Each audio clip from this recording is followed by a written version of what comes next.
കൂടുതൽ ആളുകളും വളർത്തുന്ന ഒരു ചെടിയാണ് ഗ്രൗണ്ട് ഓർക്കിഡ്. അതിനാവശ്യമുള്ള രീതിയിൽ കെയറിങ് കൊടുത്താൽ നിറയെ പൂക്കളുണ്ടാവും.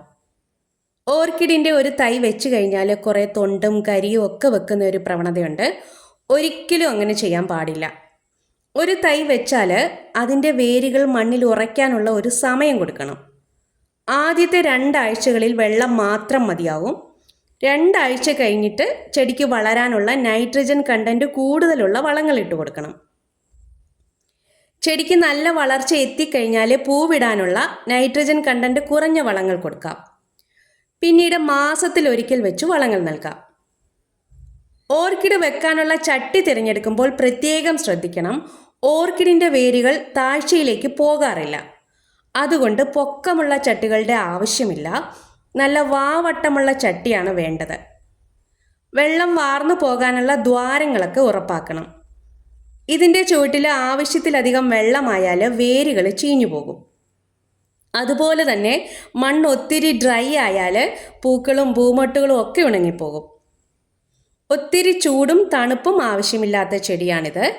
മിതമായ കാലാവസ്ഥയിൽ ധാരാളം പൂക്കൾ പിടിക്കും. ഒരു ചെടി നന്നായി പിടിച്ചു കഴിഞ്ഞാൽ അതിൽ നിന്ന് നിറയെ തൈകളുണ്ടായി ചട്ടി നിറഞ്ഞു നിൽക്കും.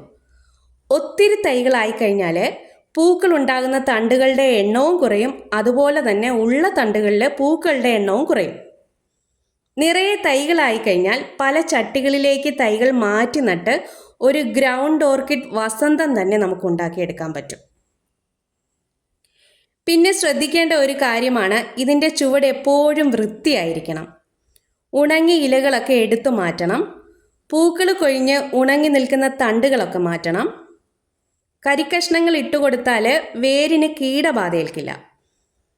ചകിരിയും തൊണ്ടിൻ കഷ്ണങ്ങളൊക്കെ ഇട്ടുകൊടുക്കാം. ഇങ്ങനെ നന്നായിട്ട് കെയർ ചെയ്താൽ വർഷം മുഴുവനും പൂക്കൾ നൽകുന്ന ചെടിയാണ് ഗ്രൗണ്ട് ഓർക്കിഡ്. ഈ പൂക്കൾ ഇന്ന് ഒത്തിരി നിറങ്ങളിലുണ്ട്. അതുകൊണ്ട് തന്നെ ഇതിനോടുള്ള പ്രിയവും ഏറിക്കൊണ്ടിരിക്കുകയാണ്.